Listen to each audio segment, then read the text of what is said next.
ओम नमः शिवाय भक्तजनों, सभी भक्तजनों को सावन मास की हार्दिक शुभकामनाएं। आज हम आपको इस वीडियो में श्रावण मास के महात्म्य के तीसरे अध्याय का वर्णन करने जा रहे हैं। संत कुमार जी ने कहा, हे भगवान, आपने व्रत समुदाय का उद्देश्य कहा। हे स्वामी, इससे तृप्ति नहीं हुई, अंत आप सब विस्तार कहे। हे सुरेश्वर, जिसे सुन के मैं कृतज्ञ हो जाऊं। भगवान शिव ने संत कुमार से कहा, हे योगेश, जो विद्वान श्रावण मास नक्त व्रत कर बिताता है वह 12 महीने में नक्त व्रत का फल भोगता है। दिन की समाप्ति के 3 घटी पूर्व रात्रि भोजन को नक्त वक्त कहा जाता है। उक्त नक्त भोजन में सूर्यास्त के समय पहले 3 घंटे के समय को त्याग कर अविष्ट समय लिया है।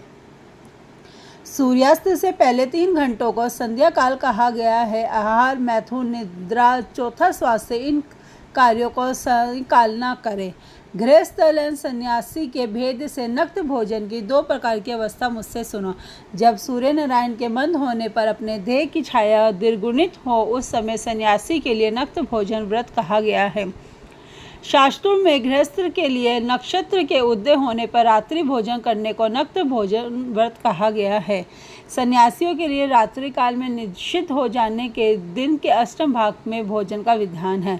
गृहस्थी को विधि द्वारा रात्रि में नक्त व्रत करना चाहिए। सन्यासी, विधवा तथा विदुर पुरुष सूर्य नारायण के अस्त होने से पहले भोजन करें। पुत्रवान, आश्रयहीन तथा स्त्री विहीन पुत्रवान विदुर रात्रि में भोजन न करे, क्योंकि जो पुत्रवान है वह भी अश्रमी होता है। श्रावण मास में नक्त व्रत को करने वाला प्राणी उत्तम गति प्राप्त करता है। श्रावण मास के आ जाने पर प्रतिव्रता तिथि में प्रातःकाल पहले यह संकल्प करे कि मैं श्रावण मास में 1 मास तक ब्रह्मचार्य का व्रत धारण करके प्रतिदिन स्वेस्तान व्रत करूँगा।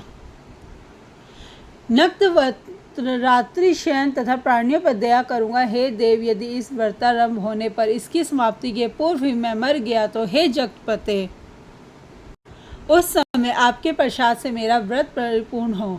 हे मुने, अब उत्तम लक्ष्य की पूजा विधि सुनो। लक्ष्मी की इच्छा वाला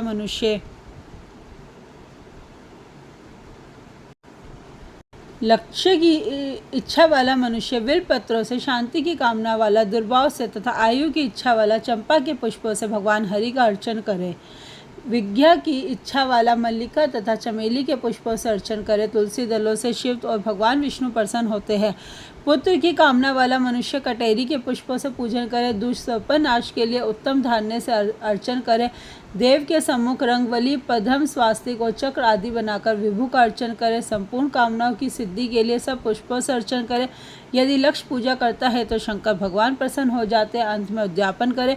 मंडप बनाकर उसके तीसरे भाग में वेदी बनाए।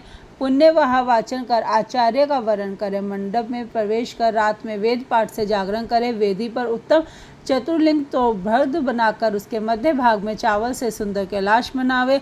उस वेदी से पर खूब चमकीला तांबे का कलश स्थापन करे। उसमें पंच पल्लव तथा सूक्ष्म वस्त्र को रखे। उस पर पार्वती पति भगवान शिव की स्वर्ण प्रतिमा को पंचामृत से स्नान कराकर स्थापित कर अर्चन करें।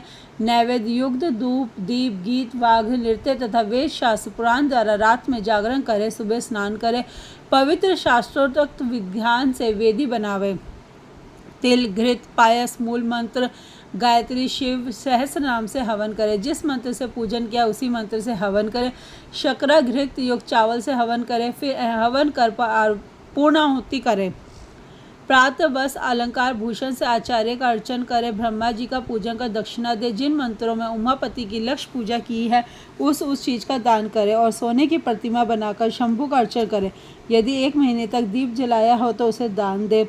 संपूर्ण इच्छाओं की सिद्धि के लिए सोने की बत्ती, चांदी का दिया बनाकर गोघृत से संयुक्त कर दान दे।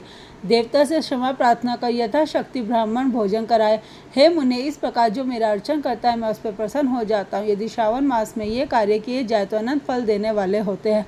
इस महीने में जो मौन व्रत ग्रहण करता है वह श्रेष्ठ वक्ता हो जाता है।